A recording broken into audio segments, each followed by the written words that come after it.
تو غلبہ قائم کر کے ہی قائم کرنا پڑی ہے. یعنی نہ وہ سعودی عرب میں جمہوری طریقے سے قائم ہوئی ہے، نہ ایران میں اس طریقے سے قائم ہوئی ہے. اس میں کوئی شبہ نہیں ہے کہ ایک بڑا انقلاب آ گیا. اس میں بھی کیا ہوا ہے؟ اس میں یہ کہ عوامی طاقت سے ایران کی ریاست پر قبضہ کر لیا گیا. ٹھیک. اس عوامی طاقت کی رہنمائی کون کر رہے تھے؟ مذہبی رہنما. تو اس لیے اقتدار ان کے پاس آ گیا. ایک انقلابی عمل کے نتیجے میں، یعنی لوگوں کو عام حالات میں ووٹ ڈال کر یہ انتخاب کرنے کا موقع نہیں تھا. ایک صورتحال پیدا ہوئی، بادشاہت کے خلاف لوگوں کے اندر جذبات امڈ آئے، وہ نکل کھڑے ہوئے. اس سے پہلے کچھ دوسرے گروہ ان کی قیادت کر رہے تھے، بتدریج ان کی قیادت مذہبی رہنماؤں کے ہاتھ میں آ گئی. اور پھر ایران، خاص طور پر اہل تشیع کا نقطہ نظر، اس میں مذہبی رہنما آیت اللہ ہوں یا اسی مرتبے کے کوئی اور لوگ، ان کی اپنی ایک حیثیت ہوتی ہے. ایک طرح کی پاپائیت خود اس فکر میں موجود ہے. تو اس لیے وہاں پر انقلاب برپا ہوا تو ایک مذہبی ریاست وجود میں آ گئی. انہوں نے بڑی عقل مندی کر کے اس مذہبی ریاست کو، جو مذہبی ریاستی ہے، وہ ولایت فقیہ کے تصور پر قائم ہوئی ہے. اس میں امام کی نیابت کوئی آیت اللہ، کوئی بڑا عالم، کوئی بڑا فقیہ کر رہا ہے. اس کے پیچھے مذہبی استدلال بھی ہے اور اس کے پیچھے زمانے کے تقاضوں کا لحاظ بھی ہے. چنانچہ جمہوری طریقے کے انتخابات کو مذہبی طبقے کے تحت رکھ کر انہوں نے ایک امتزاج پیدا کر دیا، نیا ماڈل دیا ہے. ایک نیا ماڈل دیا. اور اس میں کوئی شبہ نہیں ہے کہ وہی ہیں جنہوں نے زمانے کے تقاضوں کو ایک مذہبی حکومت کے ساتھ ہم آہنگ کرنے کی فی الواقع صحیح کی. اچھی بری یہ ایک الگ بحث ہے، لیکن وہ اس میں کامیاب رہے ہیں اور اب نصف صدی کے قریب ہو رہی ہے وہ حکومت چلا رہے ہیں. افغانستان میں دیکھ لیجیے، وہاں پر مذہبی گروہ ہے، باقاعدہ مذہبی گروہ کی میں نے تعریف کر دی تھی کہ ویسے تو ہم سب مسلمان مذہبی لوگ ہیں، جی، لیکن مسیحی ہیں تو سب کے سب مذہبی ہیں. جو مسیحیت کو اپنا دین بنائے ہوئے ہیں، ہندو ہیں تو وہ بھی مذہبی لوگ ہیں، بدھ ہیں تو ان کا معاملہ بھی یہی ہے. مذہبی طبقے سے مراد یہ ہے کہ ہر مذہب کے ماننے والوں میں کچھ لوگ اپنے آپ کو اس مذہب کے علم کے ساتھ خاص کر لیتے ہیں. اس میں استدلال کی بنیاد بھی یہ ہوتی ہے کہ اگر مذہب نے حکومت کرنی ہے تو پھر مذہب کے جاننے والے لوگ ہونے چاہیے. جیسے کسی زمانے میں یہ استدلال کیا گیا کہ حکومت، عدل، انصاف، بنیادی تصورات کا انسانی زندگی کے ساتھ الحاق، یہ بڑا فلسفیانہ تقاضا کرتا ہے، تو فلسفیوں کے ہاتھ میں حکومت ہونی چاہیے. وہاں بھی یہی استدلال تھا، مذہبی طبقے کے ہاتھ میں حکومت ہونی چاہیے، اس لیے کہ اگر مذہب کو حکومت کرنی ہے تو پھر یہ تو نہیں ہو سکتا کہ جو لوگ مذہب کو نہیں جانتے وہ مذہب کے بارے میں قانون سازی کریں اور وہ مذہب کے احکام کی شرح و وضاحت کریں. پھر یہی ہونا چاہیے. یہ استدلال ہے جو پیش کیا جاتا ہے. مذہبی حکومت اس طرح قائم ہوتی ہے. اور میں نے عرض کیا کہ اس وقت موجود ہیں 3 حکومتیں آپ کے اسی زمانے میں، اسی دنیا میں، بلکہ آپ کے ہمسائے میں قائم ہیں. جی، ان سے ہمارے تعلقات ہیں، روابط ہیں، یہ سب صورتیں ہیں. تینوں جگہ دیکھ لیں، نظام اپنی اصل میں استبدادی ہے اور اس میں مذہبی طبقہ جو کچھ مذہب کو سمجھتا ہے وہ دوسروں سے پوچھے بغیر اس کا نفاذ کرتا ہے. سعودی عرب میں بھی 1-2 دن نہیں، کم و بیش 1 صدی تک یہی صورتحال رہی.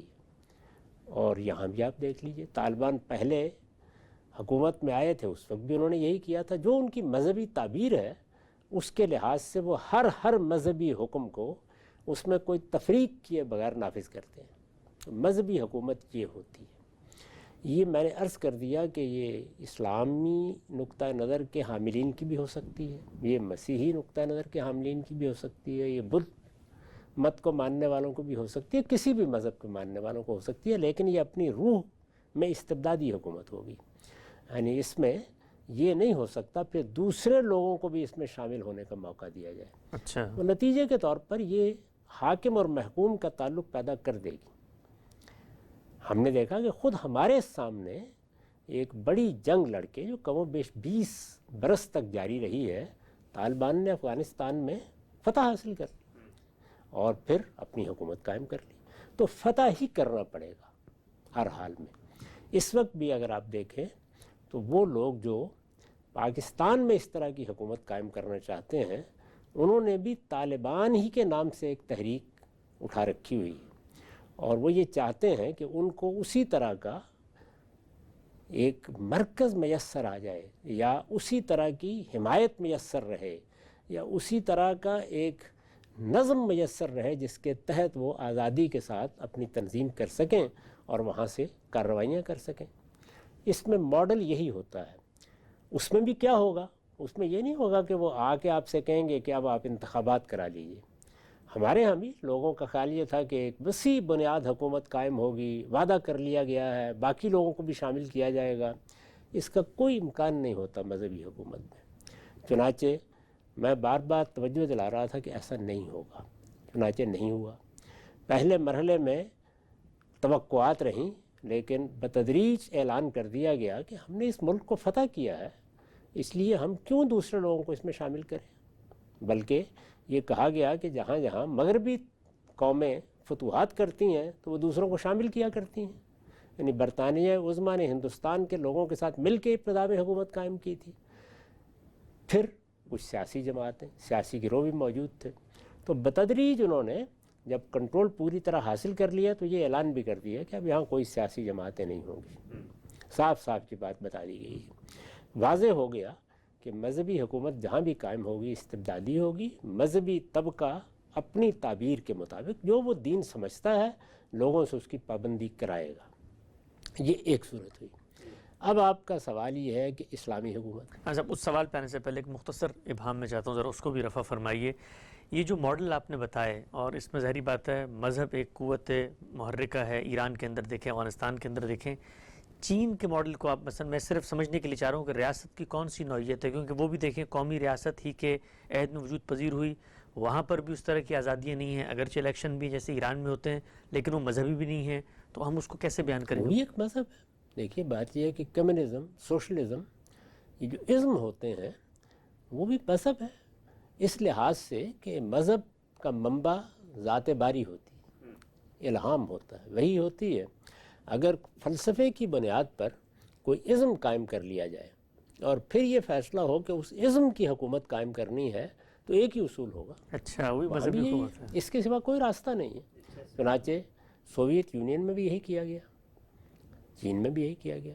یعنی وہاں کیسے ہو سکتا ہے کہ یہ اجازت دے دی جائے کہ لوگ باقاعدہ سیاسی جماعتیں بنائیں، مقابلے میں آئیں. جیسے ہی لوگوں کو آپ یہ حق دیں گے کہ وہ آزادی سے رائے قائم کریں تو وہ آپ کے ازم کو رد کر دیں گے. چل ہی نہیں سکتا. وہ ازم اصل میں مذہب ہے آپ کا. وہ مذہب ہے. یعنی مذہب فلسفیانہ بھی ہوتے ہیں، مذہب روحانیت پر مبنی بھی ہوتے ہیں جیسے صوفیانہ مذاہب ہیں، اور مذہب الہام اور وحی پر مبنی بھی ہے جیسے کہ انبیاء کے دیے ہوئے مذاہب ہے یا مذہب ہے. یعنی میں تو کئی بار توجہ دلا چکا کہ وہ ایک ہی مذہب ہے، اس کا نام اسلام ہے. آدم علیہ السلام سے لے کر تمام پیغمبر اسی مذہب کو بیان کرتے ہیں. تو فلسفیانہ مذاہب جیسے فاشزم، جیسے کمیونزم، یہ بھی وجود میں آئے ہیں. اور اسی طرح سے سیکولرزم بھی، یعنی ایک زاویہ نظر ہے دنیا کو کیسے دیکھنا ہے، ریاست کو کیسے دیکھنا ہے، انسان کو کیسے دیکھنا ہے. تو مذہب کیا چیز ہے؟ یعنی مذہب یہی ہے نا کہ آپ نے اس دنیا کے بارے میں ایک زاویہ نظر اختیار کر لیا، ایک ورلڈ ویو ہے آپ کا، اس کو آپ سامنے رکھ کے اس دنیا کو دیکھتے ہیں. جب دیکھتے ہیں تو خواہ وہ فلسفے کی بنیاد پر ہے، خواہ وہ روحانی مکاشفات کی بنیاد پر ہے، یا پیغمبروں کے الہام کی بنیاد پر ہے، ہر حال میں وہ اگر آپ مذہب کے لفظ کو ایک خاص معنی میں استعمال نہ کریں تو مذہب بن جاتا ہے. اس کو ہم جدید تعبیر کے مطابق اب ازم کہہ لیتے ہیں. اس طرح کے بہت سے ازم آپ کے علم میں ہے کہ دنیا میں آئے اور اس کا لوگ نفاذ کرتے رہے ہیں، اس کی تبلیغ کرتے رہے ہیں. ایک زمانے میں فاشزم لوگوں کو بہت پسند آتا تھا، اس کا بھی نفاذ ہو گیا تھا. مسولینی اس کے پیغمبر کی حیثیت اختیار کر گئے تھے. تو یہ سب چیزیں اسی طرح ہیں. چنانچہ وہاں بھی کیا کیا گیا؟ وہاں بھی انہوں نے ایک منظم آمریت قائم کی ہے، یعنی استبداد کو ایک نظام بنا دیا. استبداد کو ایک نظام میں ڈال دیا ہے کہ اس طریقے سے وہ لوگ جو اس ازم کے حامی ہیں، اس سے متفق ہیں، اس کو اپنا نصب العین بنا چکے ہیں، وہ اپنی ایک پارٹی قائم کریں گے. طالبان بھی ایسے ہی کر رہے ہیں. طالبان نے یہ تو نہیں کہا کہ یہ 15 لوگ ہیں 20 لوگ ہیں اب ان میں کوئی داخل نہیں ہو سکتا، نہیں، وہ عمل جاری رہے گا۔ اچھا، اسی طریقے سے خود ان کے اندر امرہم شورا بینہم کا اصول رائج ہے، یعنی وہ اپنے اندر باقی قوم کو، باقی ملک کو، باقی افغانوں کو وہ شامل نہیں کریں گے، لیکن ان کے اپنے اندر تو لوگوں کی رائے لی جائے گی، اس کے بغیر نہیں ہوگا۔ وہ لوگوں کی رائے کی بنیاد پر اپنے امیر کا، امیر المومنین کا انتخاب کرتے ہیں، تمام فیصلے اسی طریقے سے کرتے ہیں۔ تو جب ان سے آپ کہیں گے کہ دین میں تو امرہم شورا بینہم کا اصول ہے، تو وہ کہیں گے کہ ہم نے اس ملک کو فتح کیا ہے، اب یہ ہمارا طبقہ ہے جس میں ہم نے حکومت قائم کی ہے، اس میں ہم اس اصول کی پیروی کریں۔ اچھا یعنی بحث تو یہ ہے کہ باقی قوم کو آپ شمولیت کا موقع دے رہے ہیں یا نہیں دے رہے ہیں، تو وہ اس کی نفی کر دیتے ہیں، کیونکہ وہ کہتے ہیں کہ ہم نے ملک کو فتح کیا ہے۔ اسی طرح کی صورتحال کم و بیش سوویت یونین میں تھی، اسی طرح کی صورتحال چین میں ہے، اور جہاں جہاں بھی دنیا میں کسی ازم کی بنیاد پر کوئی حکومتیں قائم ہیں، وہاں اسی طرح، اسی کو پھر ون پارٹی گورنمنٹ کہا جاتا ہے، ایک جماعت کی حکومت۔ ایک جماعت سے کیا مراد ہے؟ یعنی اس نظریے، اس مذہب، اس طرز حیات کو ماننے والوں کی حکومت۔ کیونکہ جیسے ہی آپ کہتے ہیں کہ مختلف جماعتوں کی حکومت قائم ہو سکتی ہے، تو اس کا مطلب ہی یہ ہے کہ آپ نے تنوع کو قبول کر لیا، اختلاف کو قبول کر لیا۔ اب مختلف جماعتیں بنیں گی تو آزادی رائے ہوگی۔ وہ ہو سکتا ہے کہ آپ کے فاشزم، آپ کے کمیونزم، آپ کے لبرلزم کو قبول کرنے کے لیے تیار نہ ہو، جس چیز کو آپ اپنا زاویہ نظر کہتے ہیں ان کا زاویہ نظر اس سے مختلف ہو، آپ جس کو مذہب کہتے ہیں وہ کسی اور طریقے سے۔ اسی کو دیکھ لیجئے نا کہ دیوبندی تعبیر ہے بنیادی طور پر، یا فقہی تعبیر کہہ لیجئے، جو ہمارے یہاں ایک روایت بن چکی ہے جس کے حاملین طالبان ہیں۔ اب تھوڑی دیر کے لیے فرض کیجئے کہ وہاں سلفی حکومت بن جاتی، تو وہ نظریات زیادہ فروغ پاتے جو مثال کے طور پر سلفی تعبیر کے مطابق عرب کی حکومت میں فروغ پاتے رہے ہیں۔ اسی طرح کا معاملہ آپ ان عمارتوں میں دیکھتے ہیں، یعنی جو عمارتیں اس وقت قائم ہیں وہ خاندانی عمارتیں ہیں، ان کے ہاں اس طرح کی مذہبیت نہیں ہے، وہ بالکل اسی طرح کی بادشاہتیں ہیں جیسی دنیا میں قائم ہوتی رہی ہیں۔ آپ قطر میں دیکھ لیں، آپ امارات میں دیکھ لیں، یعنی وہ بھی مذہب کے ماننے والے لوگ ہیں، لیکن وہاں نوعیت وہ نہیں ہے جو مذہبی پس منظر سے وجود پذیر ہونے والی حکومتوں میں پیدا ہو جاتی ہے۔ تو یہ سب قومی حکومتیں ہیں۔ قومی حکومتوں کا مطلب یہ ہے کہ وہاں رہنے والے جتنے لوگ ہیں اصلاً دنیا ان کو اسی لحاظ سے دیکھتی ہے کہ یہ اس خطۂ ارض میں یا ان حدود اربع میں رہنے والے لوگ ہیں، یہ اس قوم کی حیثیت سے اپنی حکومت قائم کر رہے ہیں اور یہ برابر کے شہری ہیں۔ اگر پوچھا جائے تو جواب بھی یہ دے دیا جائے گا، لیکن حقیقت یہ ہوتی ہے کہ جس وقت استبداد قائم ہوتا ہے تو پھر تعلق حاکم محکومی کا ہوتا ہے۔ چنانچہ طالبان حاکم ہے اور باقی افغان قوم محکوم ہے، سعودی خاندان حاکم ہے اور باقی عرب جو جزیرہ نما عرب میں آباد ہیں وہ ان کی رعایا ہیں یا ان کے محکوم ہیں۔ یہی معاملہ امارات کا ہے، یہی باقی جگہوں کے اوپر ہے۔ وہاں تمام خزانوں کے مالک وہی، دولت کے مالک وہی، فیصلہ کرنے میں آخری حیثیت ان کی، خود وہ خاندان حکومت کر رہا ہے یا ایک جماعت حکومت کر رہی ہے، جیسے چین میں، جیسے افغانستان میں، تو ان کے اندر شورا بھی ہو رہی ہوتی ہے، جمہوریت بھی ہوتی ہے، فیصلے بھی ہوتے ہیں، وہ سب چیزیں۔ وہ آپ سعودی خاندان میں دیکھیں، وہاں بھی یہی صورتحال ہوگی۔ اچھا، بہت سے معاملات میں اسی طریقے سے رائے لی جائے گی، امراء کے بغیر کوئی نظم نہیں چلتا۔ یہ آپ کو یاد رکھنا چاہیے کہ برطانیہ میں کیا چیز تھی جو جمہوریت کی طرف سفر کا باعث بنی؟ وہ امراء کا اپنے اختیارات کے لیے جدوجہد کرنا۔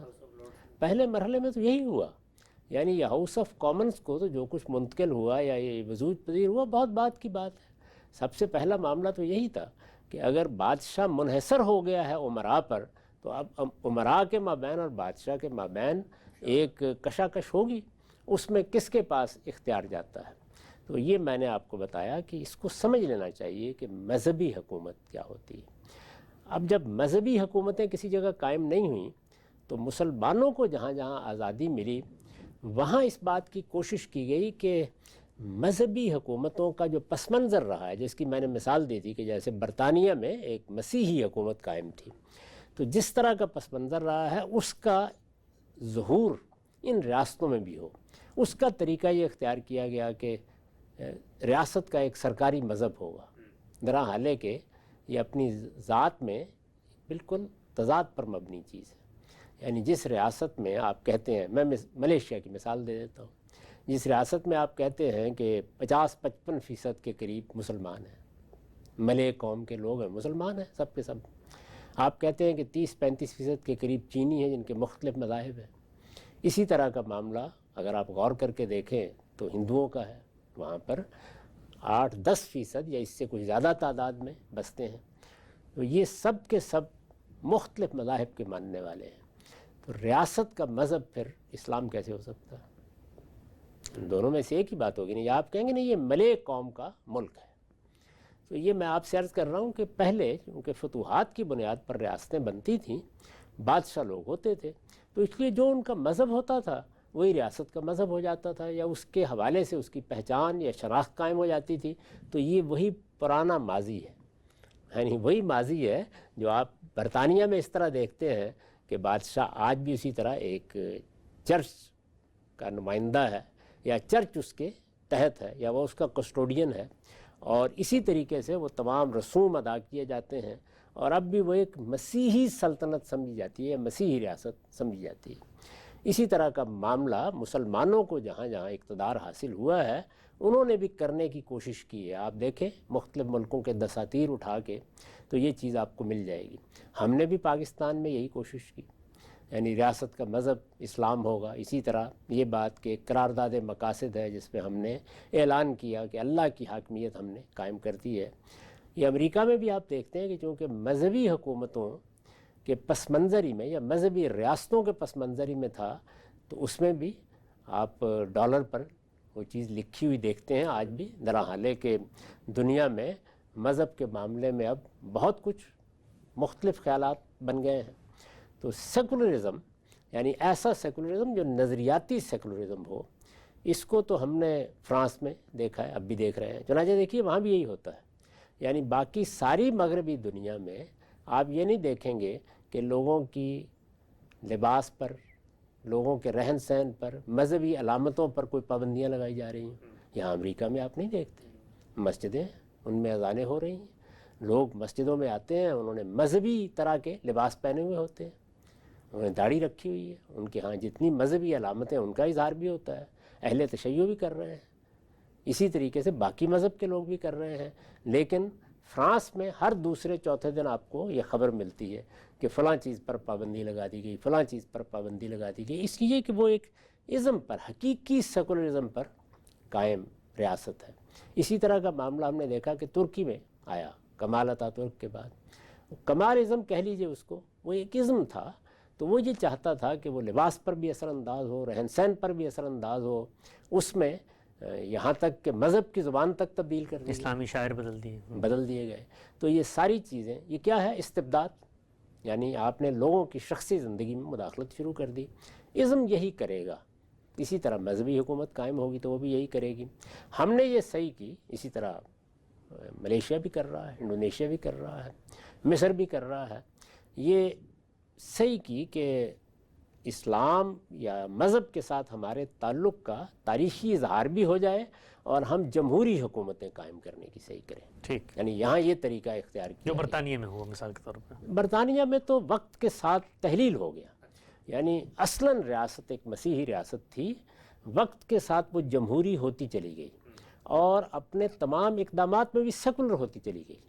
چنانچہ آپ دیکھتے ہیں کہ انہیں کوئی مسئلہ اس میں نہیں ہے کہ اس وقت ان کا وزیر اعظم کون ہے، وہ اس پس منظر کا شخص نہیں ہے، انہیں اس میں بھی کوئی مسئلہ نہیں ہے کہ لندن کا میئر کون ہے، وہ آپ ہی کے ملک کا ایک مسلمان ہے، اور اگر کل کو کوئی مسلمان بھی وہاں حکمران ہو جائے، حکمران سے میری مراد وزیر اعظم بن جائے، ظاہر ہے کہ ان کی بادشاہت تو اپنا ایک نظام رکھتی ہے، اس پر بھی انہیں کوئی اعتراض نہیں ہوگا۔ یعنی وہاں معاملات تحلیل ہو گئے ہیں، ہمارے ہاں معاملہ یوں نہیں ہے کہ تحلیل ہو کے جمہوریت ساتھ مل رہی ہے، جمہوریت پر مبنی ایک ملک کا نظم بنانے کی صحیح میں ہم اس تاریخ سے ایک رابطہ پیدا کر رہے ہیں۔ صحیح، اچھا، تو یہ چیز الٹ ہوئی ہے ہمارے ہاں۔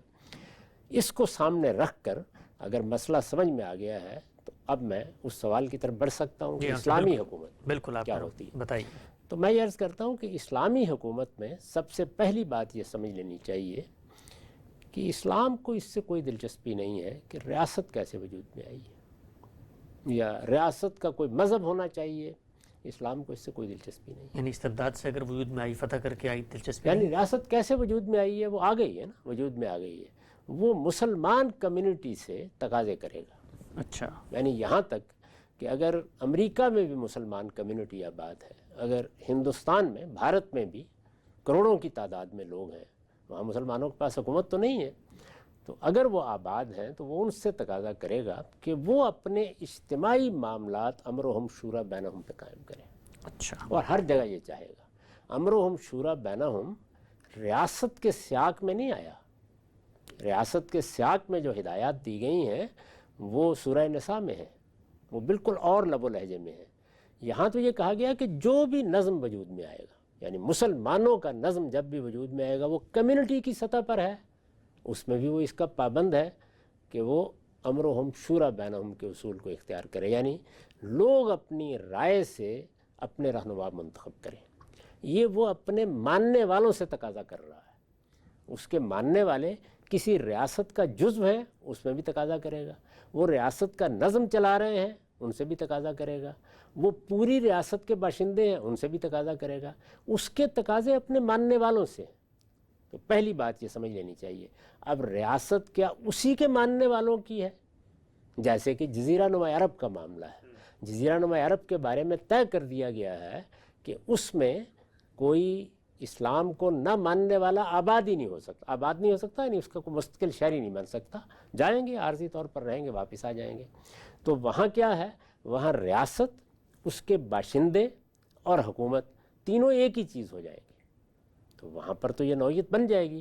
لیکن اگر باقی ریاستیں قائم کی گئی ہیں، استبدادی طریقے سے کسی قوم نے فتح کر لیا، قائم ہو گئی ہیں، یا اور کوئی طریقہ آج کے زمانے کا اختیار کیا گیا، کسی معاہدے، یہ جتنی بھی اس وقت قومی ریاستیں ہیں، یہ جو پہلے سلطنتیں موجود تھیں، انہوں نے مقامی لوگوں کے ساتھ معاہدات کے ذریعے سے ان کو وجود بخشا ہے.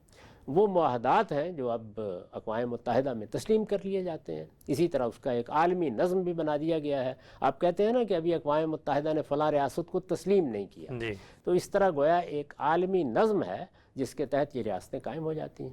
یہ قومی ریاستیں قومی ریاستوں کے تصور کے مطابق قائم ہو رہی ہیں. اب جب یہ قائم ہو رہی ہیں تو اسلام اپنے ماننے والوں سے، یعنی اس ریاست میں تو بدھ بھی ہو سکتے ہیں، مسیحی بھی ہو سکتے ہیں، اور لوگ بھی ہو سکتے ہیں. بھارت کو لے لیں تو اس میں 20 کروڑ 22 کروڑ اگر مسلمان ہیں تو اس سے کہیں زیادہ تعداد میں ہندو ہیں، مسیحی ہیں، سب لوگ آباد ہیں. تو سوال یہ ہے کہ اسلام ریاست کو حکام دینے کے لیے ابتدا کری کیسے سکتا ہے؟ یعنی ریاست تو پہلے آپ طے کریں نا کہ وہ کیسے وجود میں آئے گی. اس وقت جو ریاستیں ہیں وہ اس طرح تو وجود میں نہیں آئی کہ یہ ہندو ریاست ہے یا یہ مسلم ریاست ہے، اس میں سے باقی لوگ نکل جائیں. جب یہ اس طریقے سے وجود میں نہیں آئی ہیں، قومی ریاستوں کے طریقے پر، یعنی قومی ریاستیں جو وطن کی بنیاد پر بنی ہیں، جس میں کچھ لکیریں کھینچتی گئی ہیں، کچھ حدود متعین کر دیے گئے ہیں، اب وہ قومی ریاستیں ہیں. تو اس طرح کی ریاستیں اگر وجود میں آ جائیں، اسلام اپنی بات یہاں سے شروع نہیں کرتا. وہ کہتا ہے تم میرے ماننے والے، یعنی مسلمان، وہ کس حیثیت میں ہیں؟ یعنی مسلمان ایک چھوٹی کمیونٹی کی صورت میں ہے، چند لاکھ ہیں، چند ہزار ہیں کسی جگہ. مسلمان کروڑوں کی تعداد میں کسی قومی ریاست میں آباد ہے، جس کی سب سے اچھی مثال بھارت ہے، بہت بڑی تعداد میں آباد ہے. مسلمان کسی قومی ریاست میں اتنی بڑی تعداد میں ہے کہ وہاں وہ اقتدار میں ہے. اچھا، اسی طرح لبنان کی مثال لیجئے. لبنان میں آپ جانتے ہیں کہ کم و بیش برابر آبادی ہے، جی، مسیحی اور مسلمانوں کی، مسیحی اور مسلمانوں کی برابر آبادی ہے. تو یہ ساری صورتیں کسی ریاست میں ہو سکتی ہیں. سوڈان میں بھی کم و بیش ہے. سوڈان میں بھی کم و بیش یہی صورتحال ہے. اس طرح کی صورتحال کسی بھی ریاست میں ہو سکتی ہے. اور یہ جتنی اس وقت میں نے آپ کے سامنے صورتیں رکھی ہیں وہ سب پیش آ سکتی ہیں. یعنی اگر آپ دو میں سے ایک کام نہیں کرتے، یعنی یا تو تلوار لے کے نکلیں اور فتح کر لیں، ہاں. جیسے کہ طالبان نے فتح کر لیا نا. اب یہ بحث ہی ختم ہو گئی کہ افغانستان میں کوئی بدھ بستا ہے یا نہیں، کوئی سکھ بستا ہے یا نہیں، کوئی ہندو بستا ہے یا نہیں. یہ طالبان کی حکومت بن گئی، استبداد کی بنیاد پر بنی، انہوں نے فتح کر لیا اس علاقے کو. اس وقت یہ بحث نہیں ہے کہ فتح کرنا ٹھیک ہے، اسلامی لحاظ سے کیسا ہے، اسلامی لحاظ سے کیسا ہے، یہ زیر بحث نہیں ہے. تو میں یہ عرض کر رہا ہوں کہ اب ریاست وجود میں آ گئی، کسی طرح سے آ گئی. جو وجود میں آ گئی وہاں مسلم کمیونٹی کی کیا صورتحال ہے؟ اسلام اپنی بات یہاں سے شروع کرے گا. اچھا، دلچسپ. اگر مسلم کمیونٹی کم تعداد میں ہے زیادہ تعداد میں ہے، وہ ان سے پہلا مطالبہ یہ کرے گا کہ تمہارے اندر اجتماعی معاملات کے لیے نظم ہونا چاہیے، اچھا، اور وہ نظم امرہم شورا بینہم کے اصول پر یہ بننا بہت چاہیے۔ دلچسپ نقطہ ہے صاحب۔ پہلے ہمیں لگتا تھا کہ شاید یہ صرف سیاسی معاملات میں ہے، یعنی حکومت بنانے میں ہے، یہ ایسا نہیں ہے یہ معاملہ۔ میں نے تو دیکھیے یہاں امرہم شورا بینہم پہ لکھا ہے اپنی کتاب میزان میں، وہاں یہ لکھا ہے کہ زندگی کے تمام اجتماعی معاملات پر اس کا اطلاق ہوگا، یعنی خواہ وہ حکومت کے نظم میں ہے اور خواہ وہ حکومت کے نظم میں نہیں ہے۔ اب جب آپ نے کمیونٹی کی بنیاد پر ایک نظم قائم کرنا ہے، یہ اسلام کا مطالبہ ہے۔ مسلمان دیکھ لیجئے جن جگہوں پر بھی موجود ہیں وہ اس مطالبے کو پورا نہیں کر رہے ہیں۔ انہوں نے الگ الگ تنظیمیں بنا رکھی ہوئی ہیں بہت سی جگہوں پر، لیکن اسلام کی بنیاد پر یا مسلمان ہونے کی بنیاد پر وہ اپنی کمیونٹی کا کوئی نظم قائم نہیں کرتے، جبکہ ان کے مذہب کا مطالبہ یہی ہے۔ لیکن ایک نظم قائم ہونا ہے یا متعدد نظم قائم کر کے آپ یہ کام کر سکتے ہیں؟ یعنی متعدد نظم اگر آپ قائم کریں گے تو اس کا نتیجہ نکلے گا کہ آپ مسلم کمیونٹی کو پھر تقسیم کریں گے نا، تو اس لیے وہ پہلے مرحلے میں تو یہی چاہے گا کہ ایسا ہی ہو۔ متعدد نظم بھی ہمارے ہاں نہیں قائم ہوتے، بلکہ جو تنظیمیں بالعموم قائم کی جاتی ہیں وہ اس نوعیت کا نظم نہیں ہوتی، وہ کچھ مقاصد کے لیے ادارے بن جاتے ہیں ٹھیک، زیادہ سے زیادہ۔ اگر وہ بھی ہو کہ چلیے جی 4 نظم قائم ہو گئے، یہ آپ جانتے ہیں کہ ایک زمانے میں حرم میں 4 مسلح بچھا دیے جاتے تھے، تو یہ اسلام چاہے گا نہیں، لیکن وہ یہ ضرور چاہے گا کہ نظم ہونا چاہیے، یعنی وہ اس لیے 4 مل کے بھی ایک بنا لیں، کم سے کم وہی چاہے گا۔ جو کچھ بھی چاہے گا تو اس میں امرہم شورا بینہم کا اصول ہوگا۔ وہ باقی دنیا کیا کرتی ہے کیا نہیں کرتی ہے وہ باقی دنیا فیصلہ کرے، ٹھیک ہے، اس کا تو مخاطب اس کو ماننے والا ہے، وہ اپنے ماننے والے سے نماز پڑھنے کے لیے کہے گا، ماننے والے سے روزہ رکھنے کے لیے کہے گا، ماننے والے سے امرہم شورا بینہم کی بنیاد پر نظم قائم کرنے کے لیے کہے گا۔ امرہم شورا بینہم پر میں نے بھی بحث کی ہے، میں نے عرض کیا تھا کہ سب سے اچھی بحث اس پر مولانا سید ابوالعلا صاحب مودودی نے تفہیم القرآن میں کی ہے، ٹھیک، اس کو سامنے رکھ لیجئے اور پھر دیکھیے کہ لفظ کے اندر اتر کر ایک ایک چیز کا حق ادا کریں تو کیا کوئی گنجائش اس کی رہ جاتی ہے کہ مسلمان ہوں کہیں اور ان میں یہ نظم قائم نہ ہو؟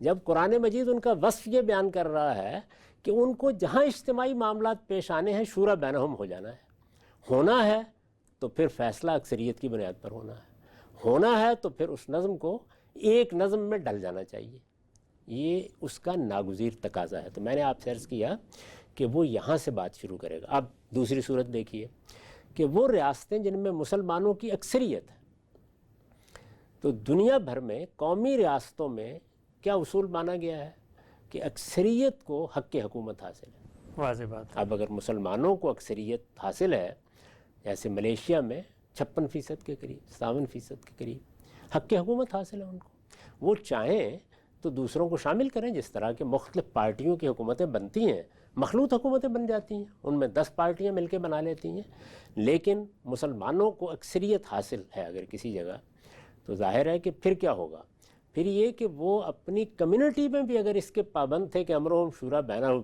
تو اب بھی اسی کے پابند ہوں گے۔ ان کو چاہیے کہ وہ اپنے فیصلے، اگر کسی جگہ استبدادی حکومت ہے اور وہاں مسلمان ایک پارٹی بنانے کا حق رکھتے ہیں، تو اس میں بھی اسلام ان سے چاہے گا کہ ان کی پارٹی میں امرہم شورا بینہم کا اصول ہوگا، یعنی ان کی لیڈرشپ اسی طریقے سے وجود میں آئے گی۔ امرہم شورا بینہم کا تقاضا اگر مسلمان پورا کر دیتے ہیں، خواہ وہ غیر مسلم ملکوں میں ہیں، خواہ وہ کسی مسلم اکثریت کے ملک میں ہیں، اپنے اندر انہیں اسی بنیاد پر فیصلے کرنے ہیں، یہ ان کے دین کا حکم ہے۔ تو اب ان کی طرف بعض احکام کا رخ بھی ہو جائے گا۔ مثال کے طور پر امریکہ میں لاکھوں کی تعداد میں مسلمان ہیں، انہوں نے ایک کمیونٹی کا نظم قائم کر لیا ہے، یعنی مسلمانوں نے اپنا ایک نظم قائم کر لیا ہے، ان کو اب حق حاصل ہو گیا ہے کہ وہ اس نظم کے تحت جمعے کا اہتمام کریں، وہ اس نظم کے تحت عیدین کا اہتمام کریں، یعنی یہ جو اجتماعی زندگی کے معاملے میں احکام دیے گئے ہیں اب وہ اس سطح پر ان کو قائم کر سکتے ہیں۔ وہ اگر مسلمانوں کی بہبود کے لیے یہ فیصلہ کریں کہ وہ زکوٰۃ کا بھی نظم قائم کریں گے تو یہ بہت اچھی بات ہوگی، کیونکہ اسلام میں زکوٰۃ اصلاً انفرادی معاملہ نہیں ہے، وہ تو تنہا ٹیکس ہے جو اللہ تعالیٰ نے مقرر کر دیا ہے کہ کمیونٹی کی ذمہ داریوں کے لیے تمہیں یہ ہر حال میں دینا ہے۔ اسی طرح سے جو باقی ایسی چیزیں ہیں جو آپ حکومت اگر آپ کے پاس یا سیاسی اقتدار نہیں ہے پھر بھی کر سکتے ہیں تو ان کو اجتماعی طور پر کرنے یا ان کے بارے میں فیصلہ کرنے کے لیے وہ آپ کا جو نظم قائم ہوگا وہ مجاز ہے، فیصلے کر سکتا ہے۔ ان میں سے ایک ایک چیز کو آپ لے لیں، یہ دو چیزیں تو بہت آسانی کے ساتھ ہو سکتی ہیں، باقی تین کا معاملہ ریاست سے متعلق ہے، وہ نہیں ہو سکتی، یعنی جہاں اقتدار نہیں ہے وہاں نہیں ہو سکتی۔ اچھا، تو اب آپ آ جائیے ان جگہوں پر جہاں پر مسلمانوں کی اکثریت ہے اور ان کو وہاں پہ اقتدار بھی حاصل ہو گیا، اب اسلام ان سے باقی تین چیزوں کا بھی مطالبہ کرے گا۔ میں عرض کر چکا ہوں کہ اسلام کے مطالبات امرہم شورا بینہم کے بعد، یعنی امرہم شورا بینہم تو ایک بنیادی اصول ہے، نظم وجود میں ہی اس سے آنا ہے، اس کے بعد وہ 5 چیزوں کا مطالبہ کرتا ہے اجتماعی نظم سے، مسلمانوں کی اجتماعیت سے 5 چیزوں کا۔ پہلی چیز کیا ہے کہ نمازیں، خاص طور پر جمعہ، عیدین اور اسی طرح سے حج و عمرہ کا اہتمام، یہ مسلمانوں کی اجتماعیت کو کرنا ہے، ان کے نظم اجتماعی کو کرنا ہے، اس کا اہتمام کرنا ہے، اور اگر ان کی حکومت قائم ہے، ان کے پاس اکثریت ہے، تو یہ ان کی ذمہ داری ہے کہ وہ یہ کریں۔ دوسری چیز کیا ہے؟ وہی زکوٰۃ، یعنی وہ لوگوں پر ٹیکس لگائیں گے، حکومت کا نظم ٹیکس کے بغیر نہیں چل سکتا، تو اللہ کا مقرر کردہ ضابطہ ہی نافذ کریں گے۔ اور اللہ تعالیٰ نے 2 چیزیں واضح کر دی ہیں، اور وہی چیزیں ہیں کہ جو بعد میں پیغمبر نے بھی روبہ عمل کی اور خلفائے راشدین نے بھی، کہ آپ لوگوں کے ساتھ معاملہ کرتے ہوئے ایک تو آپ کے پاس زکوٰۃ ہے، اور زکوٰۃ لینے کا حق بھی مسلمانوں کے نظم اجتماعی کو ہے۔ زکوٰۃ کے بارے میں میں عرض کر چکا ہوں کہ ہمارے ہاں تو شہرت ہو گئی کہ 2.5%، وہ مال میں 2.5% ہے، وہ پیداوار کی مختلف اقسام میں 5، 10 اور 20% ہے، اور وہاں گراس پر ہوتی ہے۔ یہ موقع نہیں ہے اس کو بیان کرنے کا، میں نے صرف اشارہ کیا، جی کہ کیونکہ لوگ مطالبات 2.5% لے کے بیٹھ جاتے ہیں، ان کو یہ اندازہ نہیں ہے کہ اس سے کیا کچھ میسر آتا ہے۔ تو 2 چیزیں یہ ہو گئیں۔ تیسری چیز ہے فے، یعنی وہ چیزیں جو قومی املاک کی نوعیت رکھتی ہیں۔ اب اگر آپ غور کریں تو زمین اور اس کے خزائن قومی املاک ہیں، یعنی زمین اور ان کے خزائن کا کوئی مالک نہیں ہو سکتا۔ یہ ہم جو مکان کے لیے زمین خریدتے ہیں، دکان کے لیے خریدتے ہیں، یہ کیا ہے؟ یہ حق تصرف ہے، ورنہ زمین تو آپ جانتے ہیں کہ پاتال نیچے تک ہے۔ میلوں تک، پاتال تک ہے، اس لیے زمین نہیں خریدی جا سکتی۔ زمین اللہ کا عطیہ ہے، انسانوں کو استعمال کے لیے دی گئی ہے، تو زمین اور اس کے خزانے یہ سب قومی املاک ہیں۔ وہ قومی املاک کا نظم قائم کرنا یہ بھی حکومت کا کام ہے۔ اسی طریقے سے اگر قومی املاک کا وہ کوئی خراج لینا چاہے، یہ جو خراج کا لفظ بولا جاتا ہے یہ بالکل ان قومی املاک کا کرایہ ہے، دوسرے لفظوں میں سادہ طریقے سے سمجھیے تو حکومت حق رکھتی ہے، وہ بھی لے لے گی، اس کو متعین بھی کیا ہے۔ آپ جانتے ہیں کہ خلفائے راشدین نے سواد عراق کی، یہ شام کی، یہ جتنی زمینیں ہیں ان سب کو اسی حیثیت سے قومی املاک قرار دے کر ان پر خراج عائد کر دیا تھا، اور اس زمانے کے لحاظ سے حکومت کی آمدنی کا بڑا ذریعہ ہو گیا تھا۔ تو تیسری چیز یہ کہ قومی املاک کے بارے میں وہی نظم قائم کیا جائے گا جو اجتماعی نظم ہوگا، ان کے فیصلے اس طرح سے کیے جائیں گے، انہیں نجی ملکیت میں نہیں دیا جائے گا۔ یہ سورہ حشر میں قرآن مجید نے تعلیم دی ہے اور یہ بتایا ہے کہ ایسے کرنا چاہیے تمہیں۔ یہ 3 چیزیں ہو گئیں۔ چوتھی چیز کیا ہے؟ چوتھی چیز یہ ہے کہ اللہ تعالیٰ نے اس دنیا میں سزا کے لیے بعض حدود مقرر کر دی ہیں، انہیں کہا بھی حدود ہی جاتا ہے مسلمانوں کے لیے۔ مسلمانوں کے لیے، تو مسلمانوں کے لیے وہ حدود اپنے شرائط کے ساتھ قائم کیے گئے ہیں۔ میں نے یہ عرض کیا کہ وہ اللہ کا عقاب ہے، یعنی وہ محض جرائم کی سزائیں نہیں ہیں، وہ اللہ کی دی ہوئی سزا ہے۔ دنیا میں مسلمانوں کی حکومت اس کا نفاذ کر دیتی ہے، اور آخرت میں اللہ تعالیٰ جزا و سزا کے فیصلے کریں گے، تو اس کا حق بھی حکومت ہی کو حاصل ہے۔ اور 5ویں اور آخری چیز یہ ہے کہ اگر کہیں ظلم و عدوان ہو رہا ہو اور مسلمانوں کے پاس حکومت بھی ہو، طاقت بھی ہو، تو پھر ان کو جہاد کرنا چاہیے۔ یہ 5ویں چیز ہے۔ تو یہ 5 چیزیں ہیں جو حکومت سے متعلق ہیں۔ اگر کوئی حکومت ان 5 چیزوں کا اہتمام کر رہی ہے اور مسلمانوں کی جو جماعت ہے وہ اپنے اندر امرہم شورا بینہم کا نظم قائم کیے ہوئے ہے، تو اب ان کی حکومت اگر ہے تو وہ اسلامی حکومت ہے۔ اچھا، اسلامی حکومت اس کو کہتے ہیں، اس میں لوگوں کے شخصی معاملات میں کوئی مداخلت نہیں ہوتی، وہ کس طریقے کا لباس پہنیں گے، وہ کیا تعلیم پائیں گے، وہ موسیقی سنیں گے یا تصویر بنائیں گے، اس میں مختلف آراء ہو سکتی ہیں، اپنے اپنے طریقے پر وہ جس کو مناسب سمجھیں گے کریں گے۔ شخصی معاملات میں سوائے اس کے کہ کہیں کوئی حق تلفی کا مسئلہ پیدا ہو جائے، جیسے نکاح طلاق میں ہو جاتا ہے، حکومت کوئی مداخلت نہیں کرے گی۔ یہ بات سمجھ لینی چاہیے۔ مذہبی حکومتیں اپنی مذہبی تعبیر کو ہر جزئیے میں نافذ کرتی ہیں، لیکن اسلام میں اس کی گنجائش نہیں ہے۔